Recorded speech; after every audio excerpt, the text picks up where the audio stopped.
Salut à tous, alors dans cette vidéo nous allons parler footstraps. Comme vous pouvez voir, je fais une petite obsession sur les footstraps. En fait, j'ai développé un kyste dû au frottement sur le coup de pied, apparemment un problème bien connu des riders qui pratiquent le freestyle. Activité dans laquelle il y a pas mal de moves avec les pieds inversés et qui sollicitent donc plus l'avant du pied.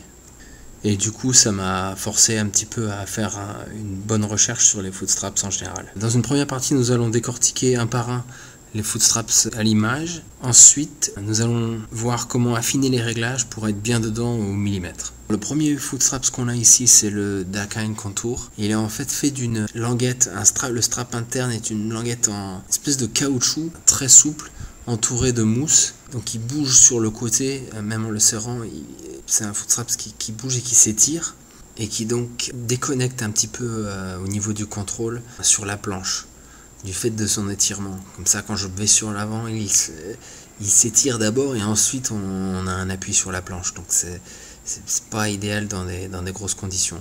L'autre point faible que j'ai trouvé de ce strap, c'est que en réception de saut, on a le pied qui peut rentrer un petit peu plus dedans, le footstrap qui s'étire et donc avoir un peu de mal à le ressortir. Le deuxième footstrap qu'on a ici était monté sur une planche pure vague, l'acide.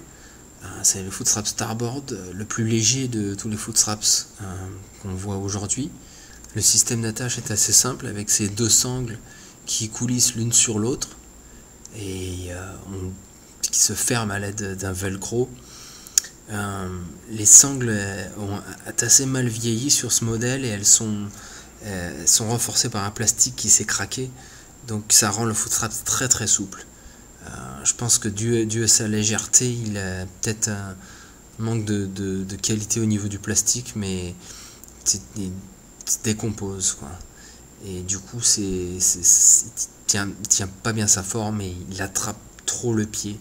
Au niveau de l'enveloppe, on a une fine couche de néoprène qui entoure le footstrap, la même que le footstrap Dakine qu'on vient de voir. C'est très doux et du coup c'est très confortable sur le pied. Par contre, c'est assez fin et ça s'abîme sur les côtés un petit peu ici, là où le pied a tendance à frotter assez fort quand on rentre et on ressort du footstraps. Et donc au bout d'une saison, ça s'abîme assez rapidement et ensuite ça peut causer des blessures. Le footstrap est assez confortable quand il est plutôt serré. Je pense que ce serait un footstrap bien pour des planches de freeride par exemple. Le prochain footstrap, c'est le Drake. C'est le remplacement des footstraps sur les planches starboard du footstrap qu'on vient de voir. Il est un petit peu plus large. En fait, il est conçu vraiment complètement différemment. L'intérieur est très ressemblante au Dakine Primo qu'on verra un petit peu plus loin, mais en beaucoup plus fin. Sur toute la longueur, le plastique renforce le footstrap, c'est fin et on voit là il se plie trop facilement. Il est vraiment au premier abord il paraît rigide, mais c'est un footstrap qui est très souple et pour moi je qualifierais de dangereux. Quand on l'attache assez fort, il se tord quand même sur les côtés, le pied a tendance à rester coincé, ce qui n'est pas vraiment une bonne sensation quand on est dedans. Quelque chose de sympa avec ce strap, c'est qu'il y a une petite échelle dessous qui permet de savoir où on en est de l'ouverture du footstraps, quelque chose d'assez pratique. Donc notamment en hiver, quand on change avec les booties et on sait qu'il faut changer de 1 ou plus. Non, quand je sais où je suis en navigation, je mets mon pouce là sur le straps, je l'ouvre et ensuite je le replace à peu près je sais pas, quelques centimètres, 1 cm, ça dépend de la sensation que je recherche, et ça me permet de le régler assez facilement. Une petite astuce qui permet de rendre les footstraps, notamment les neufs, de rendre les footstraps plus confortables, c'est de les ouvrir et une fois montés sur la planche, et mettre le pied dedans et les refermer, de manière à ce qu'ils soient refermés quand le pied est dedans. Ça permet aux footstraps d'avoir une forme plus naturelle et qui épouse mieux le contour du pied. Pour ce qui est de l'enveloppe, c'est assez proche du Dakine Primo, très confortable, bien souple. La différence avec le Dakine, c'est que celui-là il est entouré d'une fine couche de néoprène qui est plus douce sur l'extérieur, similaire aux footstraps qu'on vient de voir. Ici, le néoprène, à l'intérieur, la mousse, on sent des imperfections, on sent que la mousse est dégradée. Et quand on le touche, on le voit pas visuellement, et quand on le touche, on le sent, ça fait des petits trous, des petites bosses qui peuvent en fait créer des ampoules par frottement. Un moyen mémotechnique pour savoir dans quel sens remettre le strap interne dans l'enveloppe, c'est de positionner le velcro sur l'extérieur pour remettre la languette par-dessus. Une fois qu'on met la languette du dessous, on voit qu'elle complémente le velcro à l'intérieur. Je vais revenir quand même sur l'orientation du strap interne, puisque elle est asymétrique, et du coup elle offre un meilleur soutien d'un côté que de l'autre. Et donc ça, dans mes préférences, j'en parlerai un petit peu plus tard. Alors maintenant, on va parler Fanatec avec ces deux générations successives. Les footstraps a priori sont très similaires. On peut remarquer que le footstrap plus récent est légèrement plus long. Je ne sais pas exactement pourquoi ils ont fait ça, mais il est plus long d'à peu près un demi-centimètre à 1 centimètre. Le footstrap plus récent aussi, le noir, est légèrement plus doux au toucher que le rouge qui paraît un petit peu plus sec. Lorsqu'on plie le footstraps, on peut voir une forme plus carrée que les précédents. Aussi, le plastique qui renforce le footstrap a une forme légèrement incurvée qui permet d'être plus doux sur le coup de pied. Ici, on peut voir la souplesse du plastique sur le côté. Ça donne une impression presque trop souple. On remarque que ça pivote assez facilement sur les côtés. Et en fait, on verra un petit peu plus tard qu'il y a un moyen de permettre d'éliminer ce surplus de souplesse. Une différence que j'ai remarquée entre les deux générations Fanatec, c'est que la nouvelle utilise une fibre plus grossière sur la sangle même interne et que l'ancienne, qui est une fibre un petit peu plus fine. Bien sûr, le footstrap n'est pas réglé à mon pied, mais il est assez confortable, bien doux. Ça manque un petit peu de confort à mon goût, mais sinon il enveloppe relativement bien. Il a une forme carrée qui me plaît bien. Et le néoprène qui l'entoure est assez souple, en tout cas un petit peu plus que l'ancien modèle qui est plus sec. Alors, le footstrap suivant est un footstrap Nil Pride. Je ne sais pas d'où il vient, mais il a un système relativement simple, un système de sangles qui coulissent l'une dans l'autre. Tout est entouré de néoprène, donc ce qui lui donne un aspect très doux, mais qui n'entoure pas vraiment, il n'est pas très ergonomique en fait, il enveloppe pas très bien le pied de manière uniforme, et il reste dans cette position archée qui est la forme des sangles, sans vraiment bien maintenir le pied en place. Mais quand même, dans une utilisation freeride, je pense que ce serait assez confortable là où on n'a pas besoin de mettre le pied bien profond dans le strap. Alors pour ce qui est du footstrap MFC, c'est en fait un design très proche du Starboard qu'on a vu précédemment, c'est-à-dire fait de deux languettes qui coulissent l'une dans l'autre. On a des languettes plates, elles ont mieux vieilli, celles-là elles ne sont pas craquées comme on a pu voir sur le Starboard. Par contre, elles ont un côté tranchant qui peut abîmer le pied, notamment quand le néoprène se fait un peu vieux et qu'il s'assèche et qu'il perd de sa souplesse et son moelleux. Au niveau maintien, le footstrap est un peu rigide, les sangles ne se forment pas bien au contour du pied, et c'était pas un de mes préférés. Ils ont essayé de changer le design sur une année suivante en utilisant un rebord relevé comme sur le Fanatec qu'on a pu voir précédemment. Malheureusement, ils ont utilisé une coque hyper rigide, et donc même avec ce rebord un peu relevé sur le côté, comme la coque était tellement rigide que la coque ne pouvait pas épouser la forme du pied du tout, puisqu'elle restait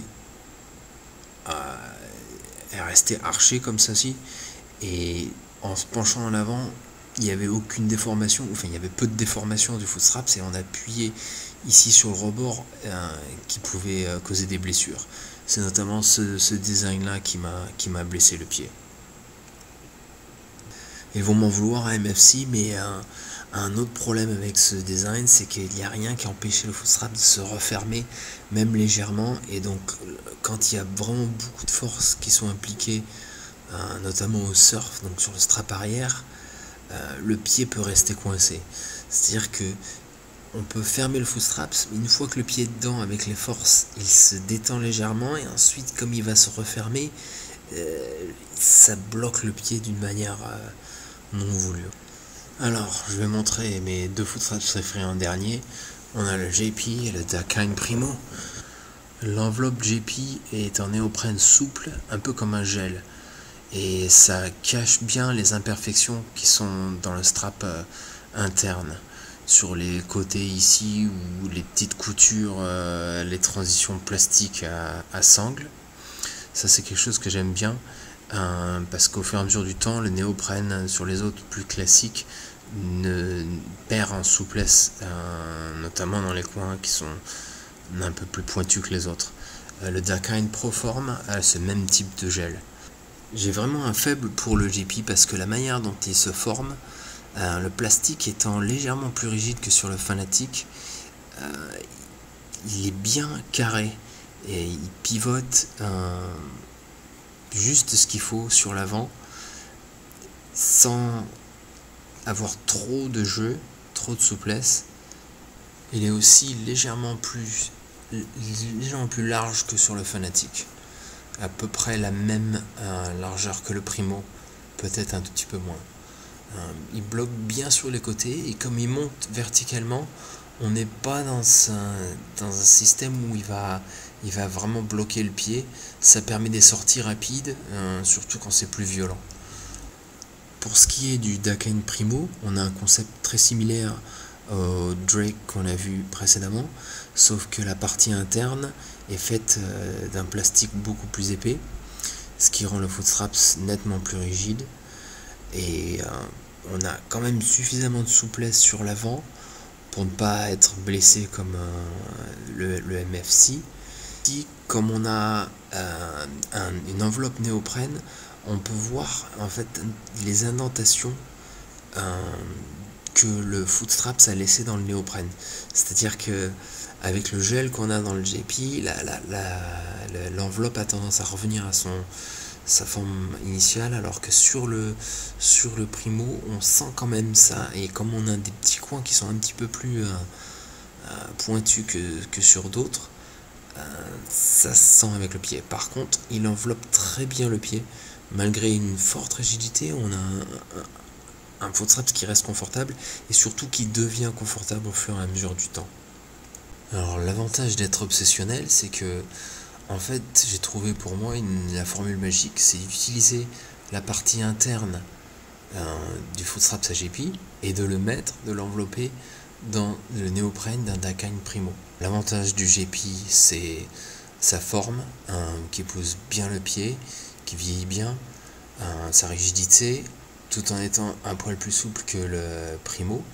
Le fait que les rebords soient relevés, ça permet d'être un petit peu plus confortable, et notamment au surf où les foot straps sont un petit peu plus ouverts.